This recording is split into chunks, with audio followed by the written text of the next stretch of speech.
Ya,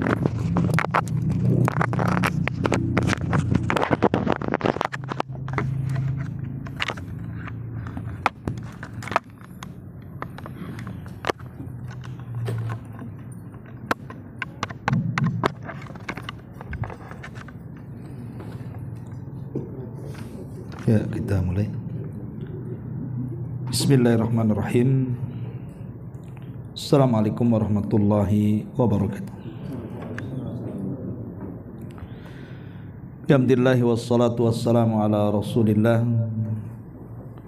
wa ala alihi wa sahbihi wa mawalah wa la hawla wa la quwata illa billahi wa ba'du. Alhamdulillah, di malam hari ini kembali kita bisa bertolabul ilmi di tempat yang insyaallah diberkahi Allah Azza wa Jal, dan kita masih melanjutkan membahas fikih Asmaul Husna, dan kita masuk pada nama Allah Al-Wasi' yang maha luas segala-galanya. Nama Allah Al-Wasi ini dicantumkan di 9 ayat di dalam Al-Quranul Karim. Dan kalimat Al-Wasi secara bahasa, dia adalah lawan daripada Ad-Dayiq, sempit. Jadi luas itu lawannya sempit. Tetapi maksudnya kalau ditujukan kepada Allah Subhanahu wa taala, maka kalimat Al-Wasi di sini artinya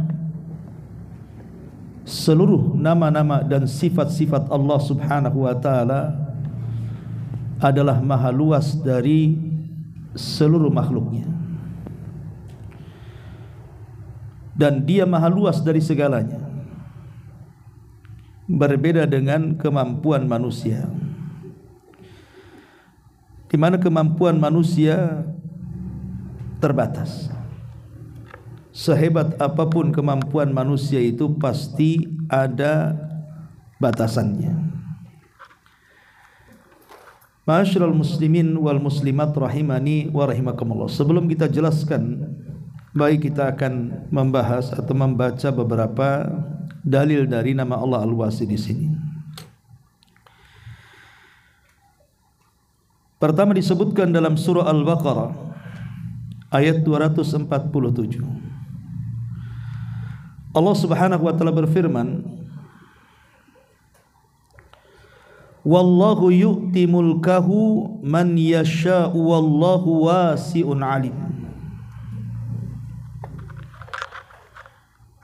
Dan Allah memberikan perintahnya kepada siapa yang dikehendakinya, dan Allah maha luas pemberiannya lagi maha mengetahui. Di sini Allah katakan, dan Allah memberikan mulkahu, kekuasaannya yang ada di permukaan bumi, kepada manusia yang Allah kehendaki. Dari sini saja menunjukkan keluasan Allah,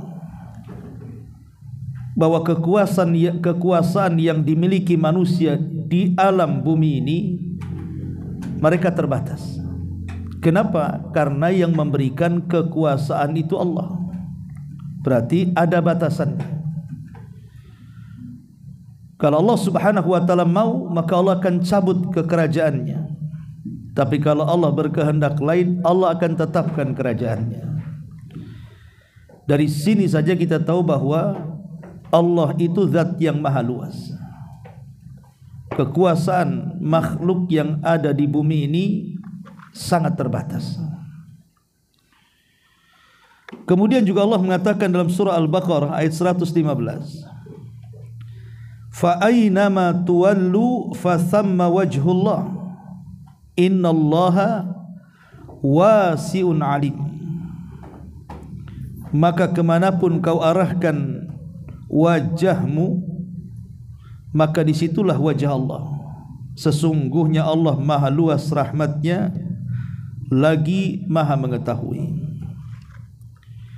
Di sini pengarang mengatakan maknanya adalah yang luas sifatnya dan yang berkaitan dengannya, yang tidak ada seorang pun yang dapat sampai kepada pujian terhadapnya, bahkan dia seperti yang dia puji terhadap dirinya.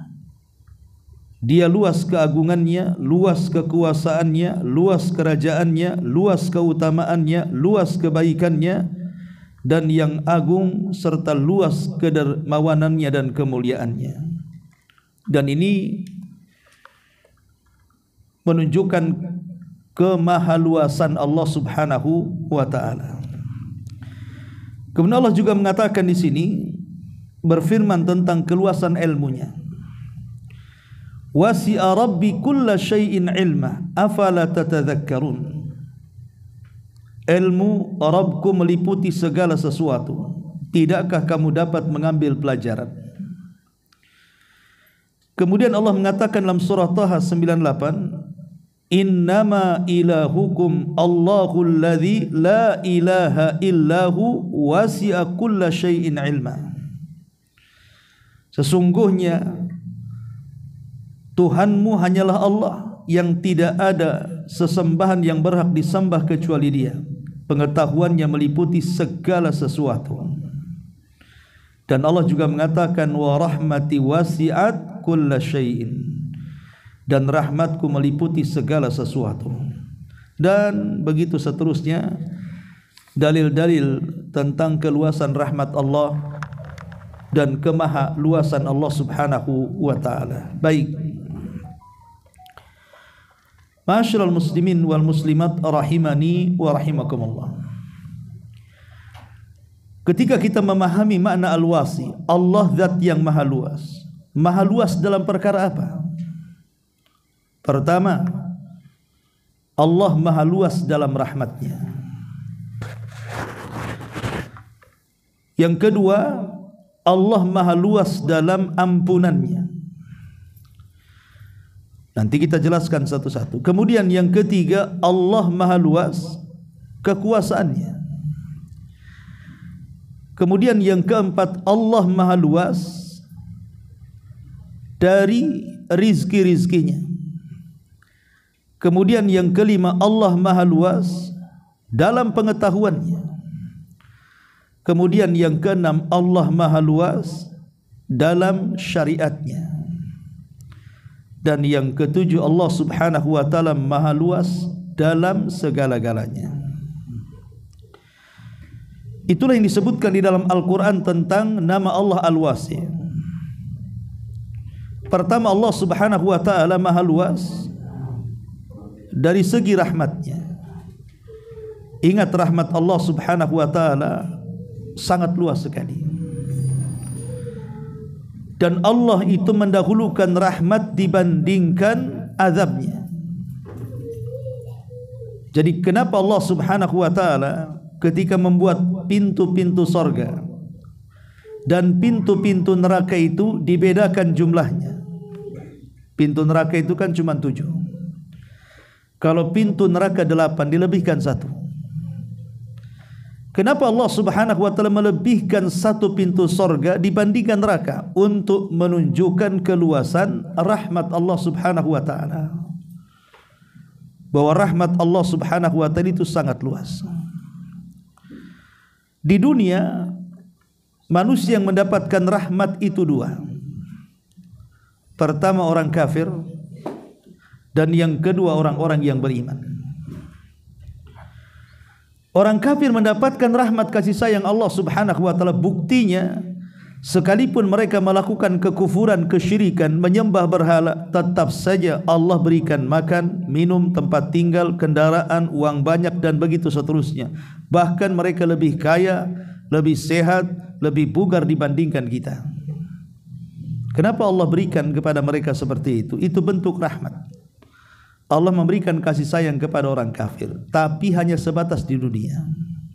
Di akhirat mereka tidak mendapatkan rahmat Allah kalau mereka mati di atas kekafiran. Yang kedua, orang-orang yang beriman. Maka bagi orang-orang yang beriman, rahmat Allah begitu luas. Bukan hanya di dunia Allah berikan kasih sayang kepada kita itu, dengan memberikan makanan, pakaian, minuman, tempat tinggal, kendaraan dan macam-macamnya. Tapi sampai ke akhirat Allah berikan nikmat yang jauh lebih besar dibandingkan nikmat dunia, surga. Itulah bentuk bagaimana Allah Subhanahu wa taala sangat luas rahmatnya. Dan rahmat yang Allah Subhanahu wa taala berikan di dunia itu sangat sedikit dibandingkan rahmat yang Allah Subhanahu wa taala berikan kelak di akhirat. Tapi dengan rahmat yang sedikit saja mampu manusia itu saling mengasihi sesama mereka. Macam mana pula di akhirat? Di dunia saja seorang ibu sayang dengan anaknya, bahkan begitu sayang dengan anaknya, bahkan binatang buas sekalipun tidak pernah memakan anaknya. Itu di dunia, padahal rahmat yang Allah turunkan itu sedikit, hanya 1 bagian dari 70 bagian saja. 1 bagian dari 100 bagian yang Allah Subhanahu wa taala letakkan di akhirat. Kalau 1 bagian dari 100 bagian saja orang sudah berkasih sayang di dunia, macam mana pula di dunia, di sorga kelak. Dan itu bentuk rahmat yang Allah Subhanahu wa taala anugerahkan kepada kita. Ma'asyiral muslimin wal muslimat rahimakumullah. Kemudian yang kedua,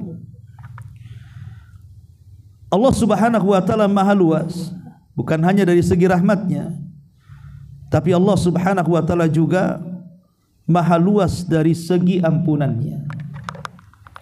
Sejahat apapun manusia, mereka melakukan dosa, bahkan sekalipun dosa yang tidak terampuni, kesyirikan kepada Allah.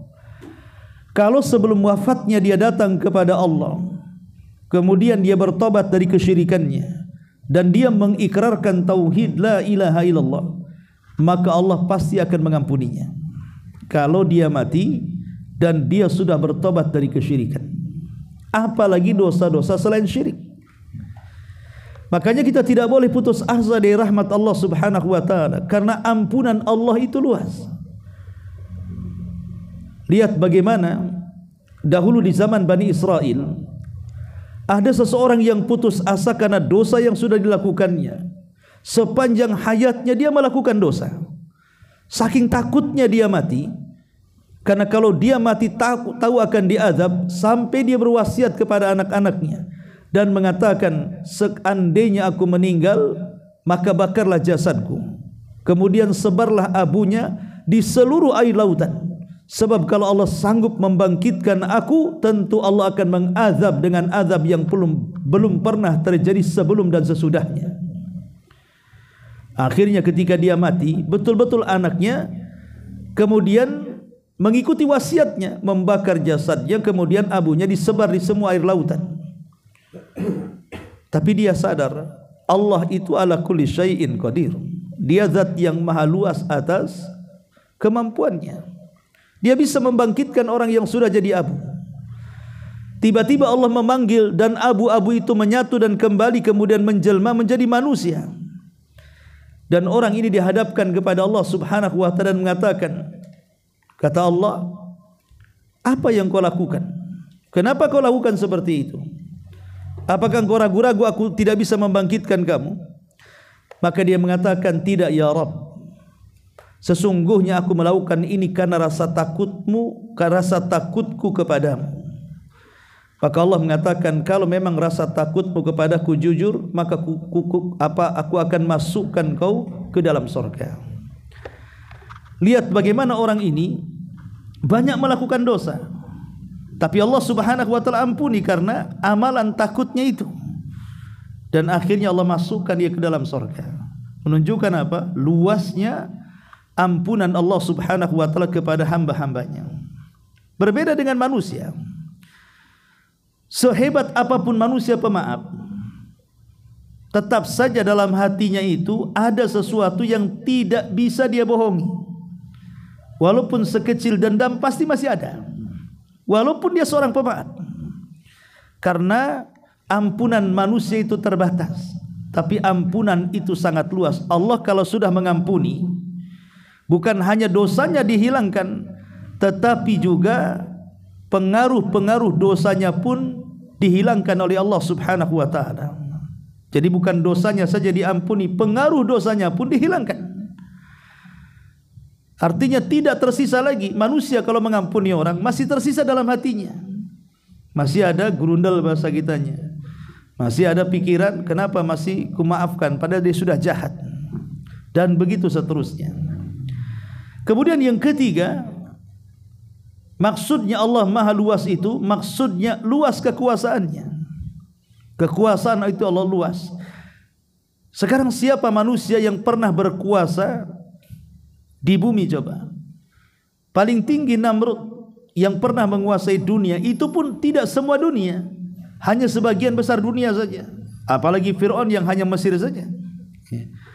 Tidak ada yang lebih luas kekuasaannya melebihi Allah Subhanahu wa taala. Karena para penguasa yang ada di bumi sendiri, Allah Subhanahu wa taala yang mentakdirkannya, bahwa si fulan berkuasa, si fulan akan menjadi penguasa, dan begitu seterusnya.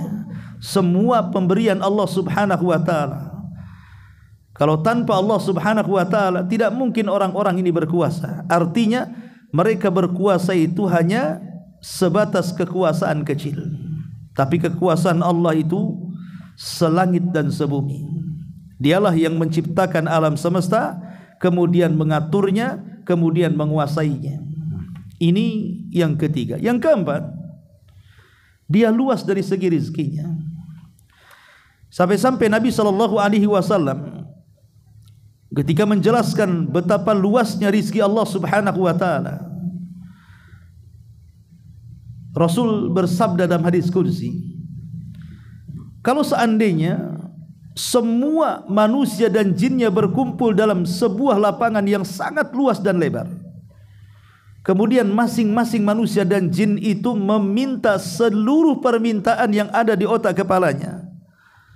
Berapa banyak manusia tentu ketika meminta sesuatu, satu kepala akan berbeda dengan kepala yang lainnya. Itu pasti dipastikan itu. Sementara Allah Subhanahu wa taala menantang, kalau seandainya seluruh jin dan manusia berkumpul fi sa'idin wahid, di tempat yang satu, fasa'aluni, kemudian mereka meminta segala sesuatu, apa kata Allah Subhanahu wa taala? Maka aku akan beri seluruh permintaannya seperti jarum yang dimasukkan ke dalam lautan kemudian ditarik kembali. Kemudian Allah mengatakan, kira-kira jarum itu ketika ditarik dari air lautan kemudian ditarik ke atas, apa yang terjadi? Pasti membawa satu tetesan di ujung jarum. Kata Allah Subhanahu wa taala, satu tetes itulah cukup memberikan seluruh permintaan seluruh manusia dan jinnya. Sementara kekayaan Allah itu seluas lautan yang terbentang, seolah-olah tidak bertepi. Inilah menunjukkan, kata Nabi SAW, bahwa rizki Allah itu sangat luas sekali. Satu tetes itu cukup menghidupi seluruh jin dan manusia dari awal sampai akhir. Bagaimana kekuasaan Allah yang luas, bagi rizki Allah yang terbentang bagaikan laut itu. Kita bayangkan, berarti banyak sekali rizki Allah Azza wa Jalla. Cuman terkadang, sering saya katakan, manusia ini di dunia terkadang hanya mengejar yang satu tetes, tapi meninggalkan lautan yang tak bertepi. Maksudnya sorga. Ma'asyiral muslimin wal muslimat rahimakumullah. Ini di antara makna al-wasi, maksudnya luas dari segi rizkinya. Dan luas dari segi rizki itu artinya luas dari segi pemberiannya. Contoh saja, saya kenal seorang pengusaha. Dia pernah bangkrut. Dan hutangnya, namanya pengusaha ya kan, beda dengan kita. Kalau kita ini ngutang 5 juta, 10 juta udah kayak kiamat bayarnya. Kalau pengusaha itu kan miliaran hutangnya. Sampai dia stres, dia cerita.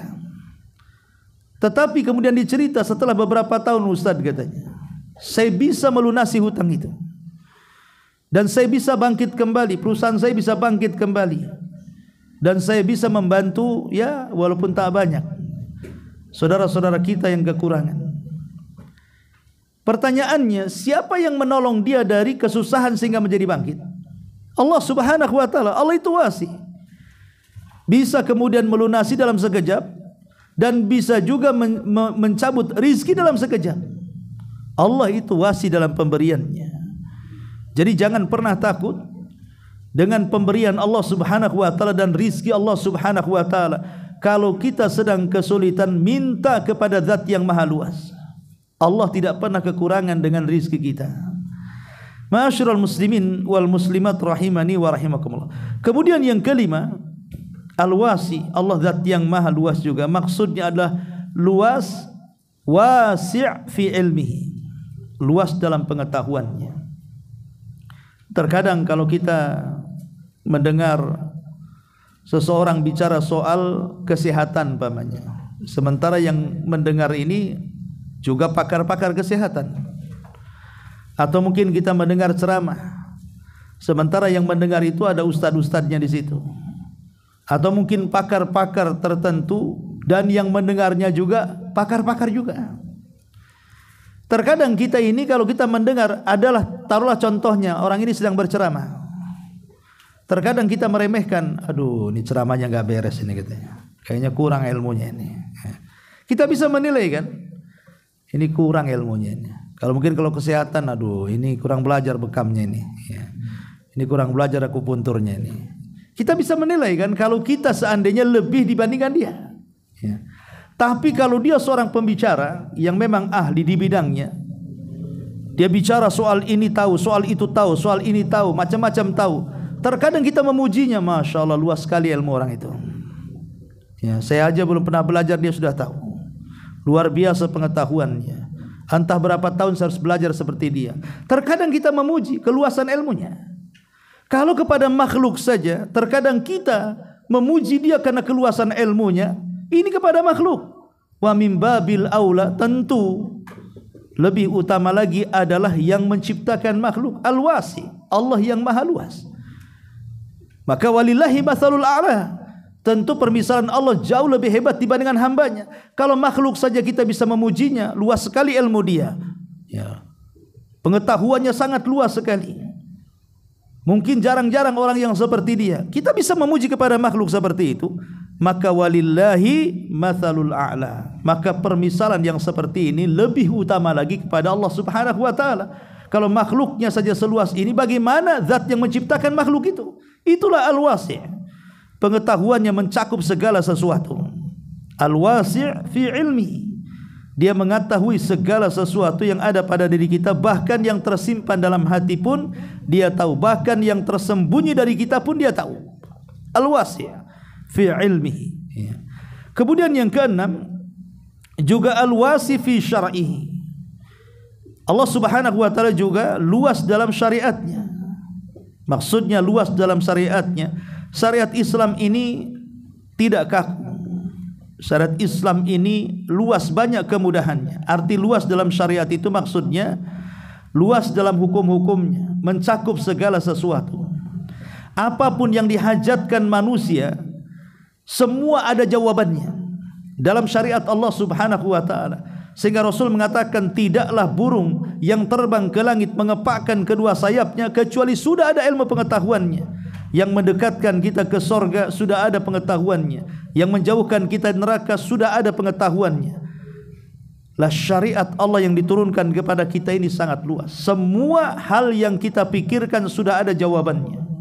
Persoalan apapun semua sudah ada solusinya di dalam Al-Quran dan Sunnah Nabi Sallallahu Alaihi Wasallam yang merupakan syariat Allah Subhanahu Wa Taala. Syariat Allah itu luas, mencakup segalanya.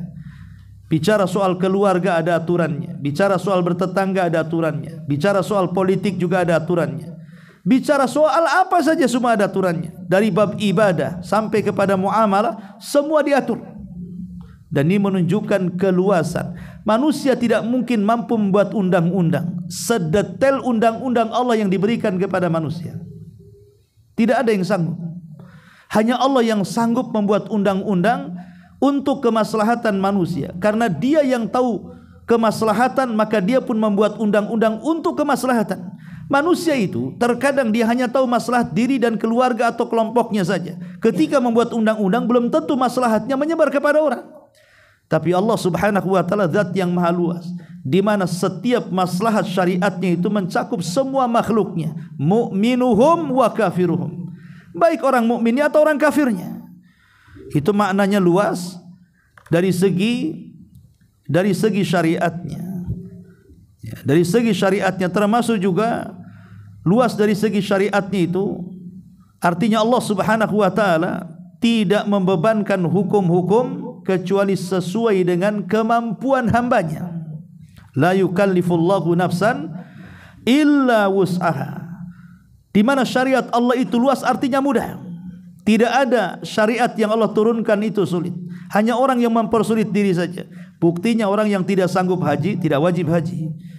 Orang yang tidak sanggup salat berdiri bisa duduk, tidak sanggup duduk bisa berbaring. Orang yang ingin berwudu tidak ada air bisa tayamum. Orang yang pamannya ketika safar lelah tidak bisa kemudian 4 rakaat dikosongnya 2 rakaat, kalau perlu dijamak lagi, dipermudah lagi. Itu menunjukkan keluasaan syariat Allah Subhanahu wa taala. Ini makna daripada Allah itu maha luas dari syariatnya. Banyak rukhsah, artinya keringanan-keringanan yang Allah Subhanahu wa taala berikan kepada kita. Ma'asyiral muslimin wal muslimat rahimani wa rahimakumullah. Itulah makna al-wasi secara global yang disebutkan para ulama, bahwa makna wasi itu ada 7 makna, dan yang terakhir ya Allah maha luas segala sesuatunya. Apapun yang berkenaan dengan nama-namanya, yang berkenaan dengan sifat-sifatnya, maka Allah maha luas. Manusia contoh umpamanya As-Sami Al-Basir, memandang dan mendengar. Manusia sehebat apapun pandangan mereka, taruhlah sudah ada alat-alat canggih berupa keker dan yang semacamnya, seberapa mil dia bisa memandang dengan alat itu? Mampu enggak dia memandang alat itu dari sini umpamanya sampai ke negara barat sana? Tidak, terbatas. Alat yang dibuat manusia itu terbatas. Pandangan mereka terbatas. Tapi pandangan Allah Subhanahu wa taala bisa menembus segalanya. Termasuk juga pendengaran kita. Pendengaran kita sampai berapa kilo coba? Kita saja dari sini tidak mendengar orang Batu Haji ngobrol. Itu menunjukkan terbatasnya pendengaran kita. Tapi pendengaran Allah tidak terbatas. Sebutkan nama-nama Allah yang lainnya. Maka semua nama-nama Allah, semua sifat-sifat Allah adalah zat yang maha luas dari seluruh makhluknya. Dan Allah sendiri adalah zat yang maha luas. Lihat kursinya saja. Ketika Allah mengatakan wasi'at kursiyuhus samawati wal ardh, kursinya Allah meliputi langit dan bumi. Artinya kursinya Allah itu luas, karena dia meliputi langit dan bumi. Sementara kursi Allah itu artinya tempat kedua kaki Allah. Tempat kedua pijakan kaki Allah, itu namanya kursi. Kalau tempat pijakan kakinya Allah saja seluas langit dan bumi, itu selain arasy ya, maka tentu Allah Subhanahu wa taala zat yang al-wasi, maha luas dari semua makhluknya. Jadi Allah sendiri adalah zat yang maha akbar, yang maha luas. Maka tidak ada yang lebih luas daripada Allah Subhanahu wa taala. Apalagi soal kekayaan. Allah itu zat yang maha kaya. Sehingga tidak perlu kemudian kita khawatir kalau kita meminta sesuatu kepada Allah Azza wa Jalla, Allah tidak akan memberinya. Pasti Allah akan memberinya. Bahkan untuk menunjukkan keluasan Allah dalam segala hal, sampai-sampai Allah Subhanahu wa taala itu mendatangi kita loh setiap hari. Setiap hari Allah datang kepada kita. Kapan itu? Sepertiga malam akhir. Allah datang khusus kepada kita di sepertiga malam akhir. Itu setiap hari, setiap malam, dalam sepertiga malam akhir. Kemudian Allah ingin menunjukkan bahwa nama Allah Al-Wasi, dia zat yang maha luas. Apa kata Allah? Man yad'uni fa astajibalah. Siapa yang berdoa kepadaku, ku kabulkan semua doanya. Kemudian waman yas'aluni fa'utiya. Siapa yang meminta kepadaku, ku beri semua permintaannya. Waman yastaghfiruni fa'aghfir lahu. Siapa yang minta ampun akan dosa-dosanya, ku ampuni dosa-dosanya. Pertanyaan sederhana, siapa raja, penguasa yang sanggup memberikan permintaan rakyatnya setiap hari? Menawarkan loh kekayaannya. Allah menawarkan kekayaannya, siapa yang minta ku kasih, dan itu setiap malam. Ada raja yang seperti ini, ada penguasa yang seperti ini. Tiba-tiba kemudian setiap hari dia ngasih bansos? Ya. Nggak ada, bankrupt lah negara.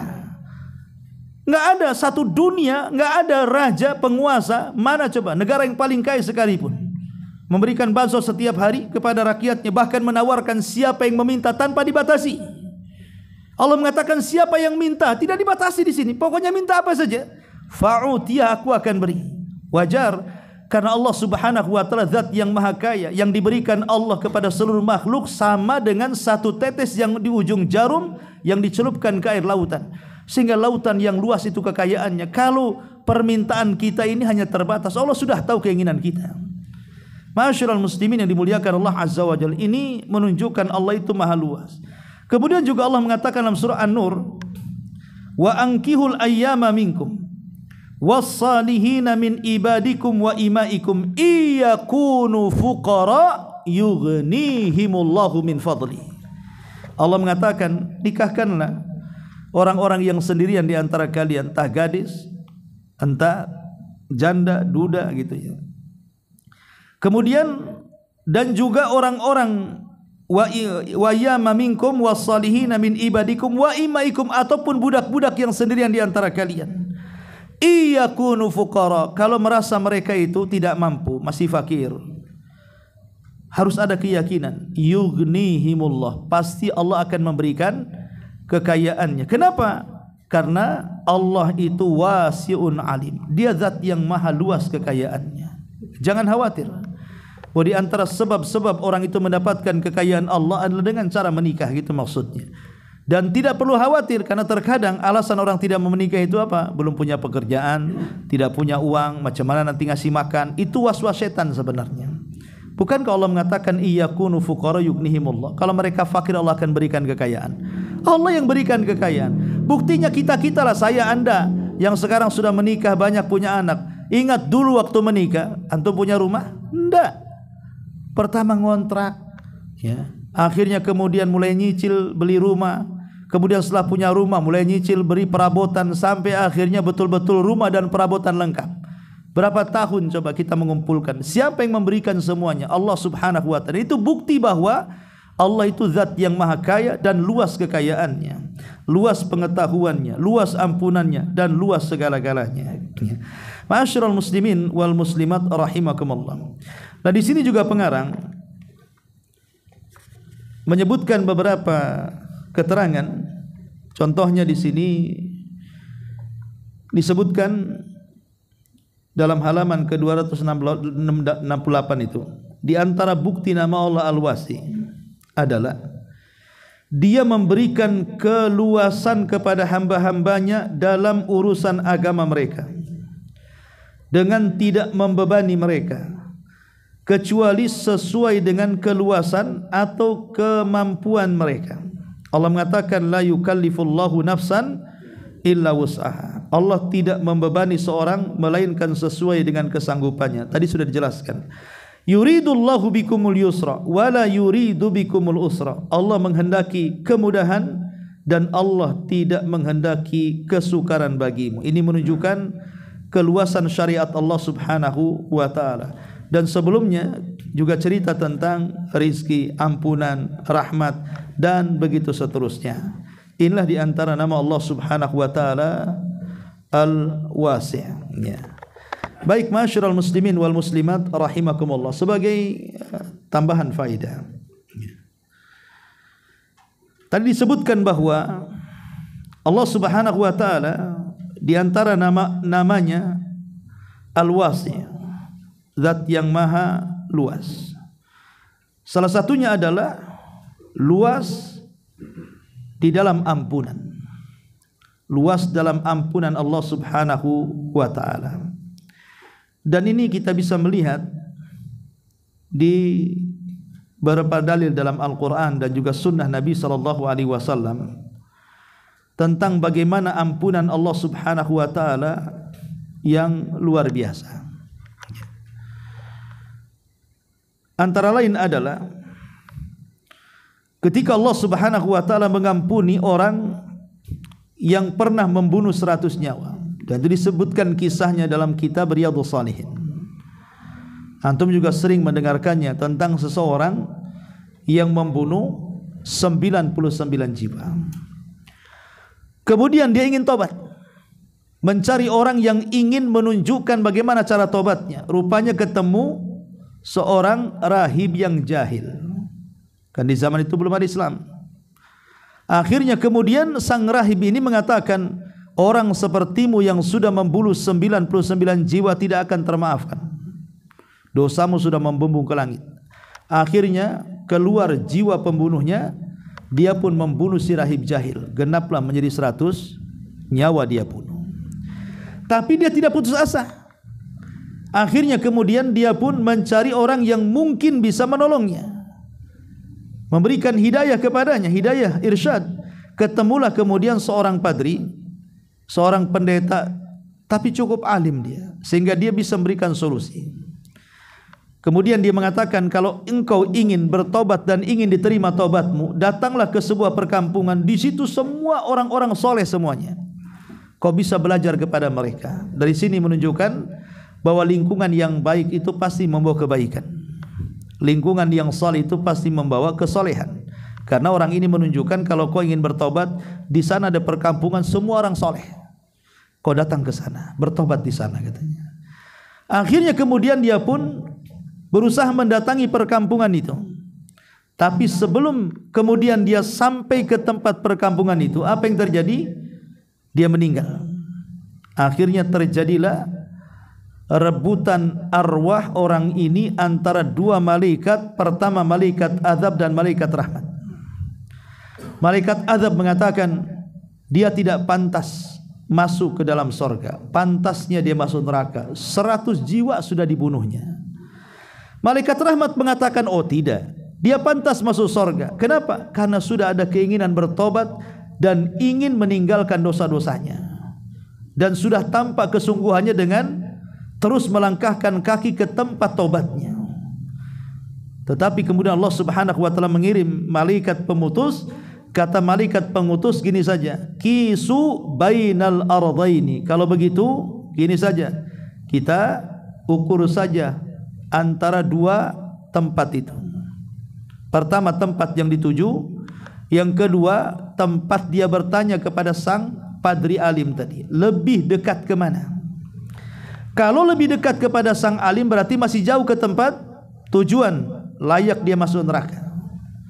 Kalau lebih dekat ke tempat yang dituju dan sudah jauh meninggalkan tempat si padri alim tadi, berarti dia sudah dekat ke tempat yang baik, masukkan dia ke surga. Subhanallah. Sebenarnya dia itu baru berjalan tidak jauh daripada padri yang alim, masih jauh sebenarnya ke tempat yang dituju. Tapi Allah itu al-wasi, maha luas. Dilipat sama Allah buminya. Akhirnya didekatkan ke tempat tujuan, dijauhkan dari sang rahib alim tadi. Siapa yang melipat bumi ini? Allah yang melipat. Kenapa Allah melipat? Karena Allah al-wasi'. Allah itu zat yang maha luas rahmat dan ampunannya.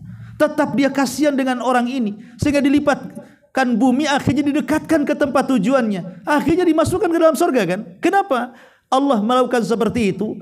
Karena Allah itu luas rahmatnya, luas ampunannya, sehingga Allah mengatakan inna rahmati wasi'at ghadabi, karena rahmatku lebih luas dibandingkan murkaku. Harusnya dia masuk neraka kan, tapi karena rahmat Allah lebih luas dibandingkan murkanya, dimasukkan pula ke surga. Itulah al-wasi namanya, wasi dalam ampunan dan wasi dalam maghfirah. Rahmatnya dan ampunannya Allah Subhanahu wa taala sangat luar biasa, sangat luas. Ya. Ma'asyiral muslimin wal muslimat rahimani wa rahimakumullah. Kemudian contoh yang kedua faedah, sebagai faedah dari nama Allah Al-Wasi' adalah Nabi SAW ketika berbicara soal tawakal, Nabi SAW mengatakan Kalau seandainya kalian betul-betul bertawakal kepada Allah Subhanahu wa taala, tentu kalian akan diberikan rizki seperti Allah memberikan rizki kepada seekor burung, di mana keluar dari sangkarnya lapar, kemudian pulang sudah kenyang. Lihat bahasa ini menunjukkan keluasan Allah dalam rizkinya. Nabi SAW mempermisalkan rizki itu dengan burung. Lau antum tatawakkaluna 'ala Allah haqqa tawakkuli la ruziktum kama yurzaqut thair yaghdu himasan wa taruhu bitana. Kalau kalian betul-betul tawakal kepada Allah dengan sebetul-betulnya tawakal, maka kalian akan diberikan rizki seperti burung yang diberikan rizki, keluar lapar, pulang kenyang. Pertanyaannya, burung ini tidak seperti manusia kan? Manusia itu jelas ada pekerjaannya, ada montir, ada pedagang, ada PNS gitu ya, ada pejabat, macam-macam jelas pekerjaannya. Pagi keluar sudah jelas pekerjaannya. Ya ada pengangguran yang enggak jelas tapi enggak banyak kan itu. Tetapi kan burung ini kan enggak jelas pekerjaannya. Mana ada burung seorang insinyur? Apakah ada burung dosen? Apakah ada burung dokter? Apakah ada burung mungkin seorang engineer? Enggak ada. Ya burung kan gitu. Enggak punya pekerjaan tetap. Tapi Allah itu al-wasi. Dia maha luas rizkinya, sehingga burung ini terbang kemana saja. Rupanya Allah Subhanahu wa ta'ala sudah mengarahkan rizkinya. Yang terkadang rizkinya itu padahal ada di samping telapak kaki kita. Kita tidak melihat, tapi burung bisa melihat. Karena Allah Subhanahu wa ta'ala berikan burung itu mata yang sangat-sangat tajam melebihi mata manusia. Dia bisa terbang dari atas, kemudian matanya bisa mampu mendeteksi makanan di situ. Padahal kita manusia tidak melihatnya, burung yang di atas melihatnya. Subhanallah. Dan hebatnya burung, kalau dia menemukan rizkinya, dia tidak mungkin ngumpet sendirian. Pasti dia akan mengajak kawannya dengan siulannya, sehingga akan datang teman-temannya. Dan tidak bakhil. Beda dengan kita. Kalau ada pekerjaan, nyumpet kan itu ya. Kalau sudah nganggur baru cari kawan. Ada enggak kerjaan? Itulah bedanya burung dengan kita. Tapi yang ingin saya katakan, macam mana pula burung ini dia bisa mendapatkan rizki seperti itu, kalau bukan karena Allah memiliki nama Al-Wasi'. Al-Wasi' fi rizkihi. Dia maha luas dalam rizkinya. Dari sini kita tahu bahwa kalau seekor burung tidak berakal, dia bisa tenang mencari rizkinya. Harusnya manusia tidak perlu khawatir dengan rizkinya. Allah sudah bebankan akal, pengetahuan, insting yang luar biasa, relasi yang luar biasa, tempat yang luas, pekerjaan macam-macam. Kenapa mesti khawatir? Betapa banyak orang-orang yang di PT-PT itu baru namanya akan di PHK, tercantum dalam papan, wah dunia ini kayak kiamat. Kemudian menyalahkan, nanti macam mana pekerjaan saya? Macam mana bayaran rumah? Macam mana ngasih nafkah anak? Dia sudah enggak yakin duluan tuh. Seolah-olah Tuhan yang di PT itu beda dengan Tuhan yang di luar PT kan. Ini kan masalah jadinya. Karena tidak mengimani nama Allah Al-Wasi' namanya. Kalau dia mengimani nama Allah Al-Wasi', Allah itu luas rizkinya, dia enggak akan peduli. Terkadang ada orang yang dikeluarkan dari PT, sudah stres, rupanya ketika keluar PT mendapatkan pekerjaan, dia tertawa. Rupanya di luar itu lebih enak dibandingkan di dalam. Awalnya stres kan gitu. Setelah kemudian dia berwirausaha, tiba-tiba kemudian dia mendapatkan yang jauh lebih daripada ketika dia bekerja sebelumnya. Baru terpikir, oh ternyata di luar lebih luas dibandingkan di dalam katanya. Lah kalau manusia saja mengalami seperti ini, siapa yang melakukannya? Zat Al-Wasi, Allah yang maha luas fi rizki, dalam setiap rizkinya. Jadi tidak perlu khawatir kalau kita ingin merasa senang, tenang ketika menghadapi kehidupan, maka imanilah nama Allah Al-Wasi, bahwa Allah itu zat yang maha luas. Wallahu a'lam. Ini di antara nama Allah Subhanahu wa taala Al-Wasi. Baik, sampai di sini sebelum saya tutup. Kalau yang bertanya silakan. Kalau kita tidak ada, kita tutup. Subhanaka wa bihamdika asyhadu an la ilaha illa anta astaghfiruka wa atubu ilaik. Allahu taala alam. Assalamualaikum warahmatullahi wabarakatuh.